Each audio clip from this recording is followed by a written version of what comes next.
participated in some of the events that and workshops that have been organized during my time here in Denmark. I was for almost 10 years, first at DTU and then at Aalborg University.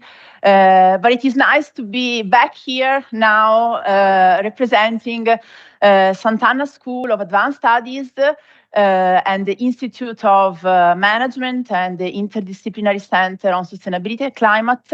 And our role here is as support, technical support to the Italian Ministry of Environment on the management of the Made Green in Italy scheme. But before I talk about the Made Green in Italy, I would just like to give you a few words about the Sustainability and Climate Interdisciplinary Center, which is my new home, which is a newly established research center within Sant'Anna School of Advanced Studies, which is a young university located in Pisa, the city of the Leaning Tower. And the aim of this center is to bring together different competencies that are inside our university, working with sustainability, so mixing a little bit from the social science, the engineering, to deal and tackle with the different challenges that are ahead of us. But now, parenthesis closed. A little bit about the Made Green in Italy. So which were the drivers for the development of the Made Green in Italy scheme? Some, let's say, need from the corporate world, needing competitive and marketing strategies, relying on green products, and interest of small and medium enterprises towards LCA-like approach, and need also from clarity, transparency, information, robustness in the battle against greenwashing. The need, an overall need to support the decision-making process, and also a strong institutional commitment from the government, from the Italian government. So where did it all start? So we could say that in 2010 there was a program which was launched to test a method for the product footprint that was initiated. Then there has been several, let's say, call for pilot projects where the Italian ministry has given funding to companies to test first the application of the carbon footprint. Then we have the whole PEF development project and another call for pilot project. And then in 2015, there was a law, number 221, which introduced the scheme Made Green in Italy. And that was followed 3 years later by an operational regulation by the Ministry of the Environment, which set, let's say, the rules on how the scheme needs to be handled. What is the Made Green in Italy? It is a voluntary scheme. It is a combination of type 1 and type 3 ISO labels. It is fully based on the PEF method, on the environmental footprint method, adopting all the latest recommendation. And as I said, an operational regulation has been published by the Ministry of the Environment to enact and apply the law. How does it work? So the Made Green in Italy is applicable to all the products. So, and by product, we mean both goods and services that originate in Italy according to the EU regulation on the Union Custom Code. So it is applicable to products that, let's say, are produced in Italy and which could get the label, the Made in Italy label. It is, let's say, it builds on two steps. The first step is regards the proposal and approval on the product category rules. So if at the European level there is a PEFTR published, then the product category rules of the Made Green in Italy shall use and integrate it with additional requirement. Otherwise, if there are no PEFCR available, a new ad hoc PEFCR should be developed at the national level, and who can do it? The proponent subjects must represent more than 50% of the relevant sector, and we will see a little bit later what this means. And then there is the second step, which is the request for the application of the Made Green in Italy. So once product category rules exist for the product under analysis, a company can apply for the scheme, then conduct a PEF study, and then obtain the Made Green in Italy logo. So for the Italian production system, it's a way to increase the competitiveness of Italian products on the market by awarding their environmental sustainability. And for consumers is a way, let's say, to have a tool that allows to, let's say, direct their choices towards a more sustainable behavior. This is an example of how a product category rules process can work. So this specifically relates to the development of the product category rules for provolone Valpadana, which is a type of cheese. So in this case, there was available a PEF at the European level on the dairy sector. There was an open call to, let's say, develop in 2020 new product category rules, and there was a group that represented more than 50% of the market that applied for it. Once the PEFCR is developed, there is also an open consultation to give the opportunity to provide feedback, and then in June 2021, the final product category rules for this specific cheese were published.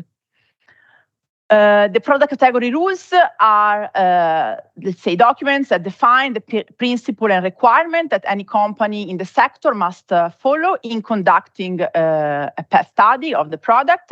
In this case, again, we are in the cheese world.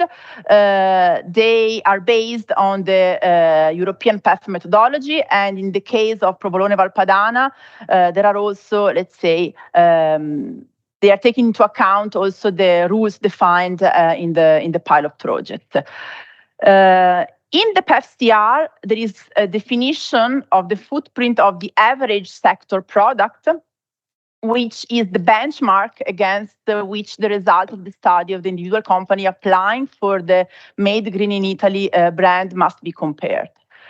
Of course, the aim of the product category rules is to ensure the comparability of results carried out by each of the company applying for the Made Green in Italy brand. And they have a validity of 4 years and are subject to review at the end of their period. Meanwhile, the Made Green in Italy brand for the single company is valid for 3 years. Let's go a little bit more in depth into the concept of benchmark. The benchmark shall be defined by the proponent of a PCR. In case European PEFCR is not available, there are 3 classes of performance, A, B, C. And if the benchmark have already been calculated and made public at the European level, then the proponent transposes this value in the PCR of the Made Green in Italy scheme, conducting an aggregation of the 3 most relevant impact categories. So it's a weighted sum adopted the method, let's say, developed, included in the PEF guidelines. So once this categorization of classes has been defined, let's say, the comparison of the performance of the products with the final environmental impact and the threshold determines which is the environmental performance class. Made Green in Italy can be rewarded only to the product that falls either in class A or in class B. But if they fall within class B, then they also need to include a mandatory improvement plan for their environmental performances. So, to summarize, if an applicant company wants to participate in the scheme, their product has to be classified as made in Italy. They carry out a PEF study according to the applicable rules. Then they need to perform at least average, so B, against the 3-level benchmark. And if they perform B, they need to have a continuous improvement of the product footprint, unless they are in the best class A. This program of improvement needs to be sent to the scheme manager, which is the ministry. And if let's say, the improvement objectives are not met at the end of term, this is one of the reasons that could, let's say, prevent from renewing the certification. And of course, the external verification process needs to be positively conducted. And only at the end of these steps, the PEF results can be communicated to the stakeholder. And of course, the PEF study needs to be updated in order to keep within the program. So the environmental footprint study and the product environmental footprint declaration must be sent to the scheme operators, to the ministry, together with the verification and the validation certificate. And the verification procedure is carried out by an accredited independent third party verifier. So the main actors, again, the Italian Ministry of Environment is the manager of the scheme, meaning that it collects the proposal, manages the public consultation of the PEF-CR draft, approves the PEF-CR, and grants the utilization of the logo. As I said, proponents can be either public or private bodies. There needs to be at least 3 companies, of which one should be a small and medium enterprise, and they need to represent at least 50% of the national production of that specific product category in terms of turnover. It cannot be represented by a single company, but it is possible to be represented by a single association, like industrial association representing a specific sector. The companies who are producer of products made in Italy can apply from the Made in Italy logo. And then, as we already mentioned, there are independent reviewers that, let's say, perform the review and check that it fulfills the requirement that are set. Which is the current state of the approved PEF-CRs? There are, let's say, we could say 2 categories. One which is related to products in the food sector, and those represented here in green are, let's say, direct transposition of existing PEF-CR at the European level. So we have different type of cheese, vinegar pasta, extra virgin olive oil, kiwis, pears, pork meat, bovine meat, prosciutto crudo, and ice cream. And then we have a second set of products that are more, let's say, industrial products, and it can be, let's say, not only finished product, but also intermediate product, but also like, let's say, services, for instance, the industrial laundry services, and let's say different let's say the cast iron casting, the steel casting, and a lot of a series of products which are related to the polyethylene production. What can and should be communicated? A logo is assigned and must be placed on the product, and then also a bidimensional barcode must be used, and to lead the consumer to a page where there is access to the sort of to an APD declaration. The positioning against the benchmark can be communicated, and if there are the result of the continuous improvement, they can also, if documented, of course, they can also be communicated. A little bit about the verification procedure. It includes both a desk documentary analysis and an audit in field. And this is basically to ensure that the methods used are, let's say, consistent with the PEF guideline, that data are appropriate, reasonable, and meet the quality requirements. Of course, that interpretation reflects the limitation. The study is transparent, accurate, and consistent, that the identification of the performance class is correct, that the environmental product declaration complies with the requirement of the PCR and the Made in Italy regulation. And then also there is a quality control of the quantitative information reported in the EPD document. So what is the status? The first verifier, third-party external verifier, has been accredited in July 2021.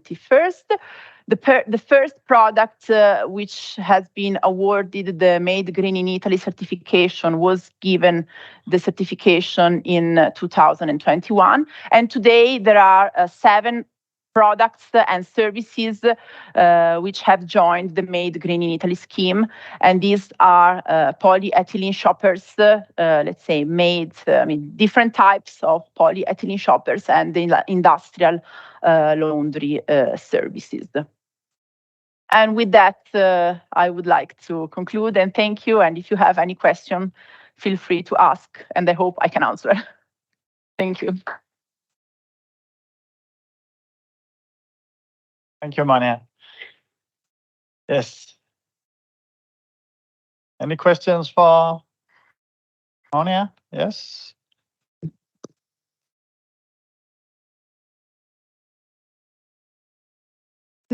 Hi, I'm Louise from Confederation of Danish Industry. This may be a little bit beside the point, for that I apologize, but I was wondering, as much as I love Italy and lots of Italian products, I'm not aware that anything produced in Italy should be more green just by being produced in Italy. So I was wondering how it's possible in an open European market to exclude products from other countries in this kind of scheme. Well, the scheme applies to products who have the, let's say, who are products who are made in Italy, and there are specific requirements for this type of products. So, I mean, they need, let's say, it is not that all the production needs to take place in Italy. It does not necessarily have to be 100%, but what is important is that, let's say, the last development stage happens, I mean, in Italy. And this is, let's say, something that is regulated at the European level, so defining what can be defined as made in Italy. Let's say the idea of the Made Green in Italy is to reward within this category of products those that have also performances better than the others from an environmental point of view. So let's say the starting point. I mean, we are talking about made in Italy product, and these specifically target products that have also high performances. Thank you very much. I'm curious about the 2 threshold values and how they are established, starting from the benchmark values that they have? Do you have like a fixed set of the market share that should be in each segment, or kind of what kind of approach is used in establishing the two threshold values for the respective product? Yeah, this is, is part of the development, of the PEF screening studies, and let's say the benchmark is given a certain threshold, and then the idea is to include also the other products, considering like a percentage. To be honest, the precise details, I don't know, I will have to ask to some colleagues who have been involved in this. But let's say the development of the benchmark is something that happens within the PEF screening.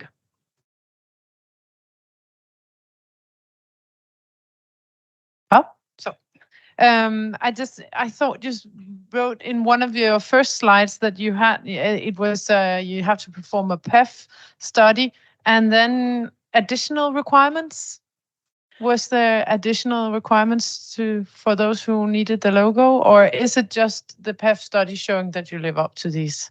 No, it's let's say the requirement from the PEF study, and then there can be some additional requirements that are specific for that product categories that needs to be fulfilled. Could you give an example on these specific requirements for? I think it's, connected, for instance, with the production of the cheese. It's connected with the specific, let's say, production process. And why do you feel obliged to put extra requirements? Is it because there's something that's not being covered by the PEF? Or that's a good question. We should ask to the one who has developed, let's say, the overall the scheme. I think it's let's say to give value to some aspects, let's say, that are not included. But it's, how can I say? It is not mandatory. So it can also be the case that there are no additional requirements, and it is FCR as a basis. Okay, and I just have one more question that's maybe regarded to yours, but is this label only marketed in Italy? Now it's only products from Italy, and is it only used and marketed in Italy? That is a good question. Well, for sure, the companies that are using it, they are putting it on products that are marketed in Italy. But I would guess that those products can also be marketed, outside. Although maybe, it's how can I say? It's not so recognizable outside the borders. Yeah, but in principle, it can, once it is on the product, it can go like everywhere, as far as I know. Okay, thank you. Thank you, Monia. Thank you.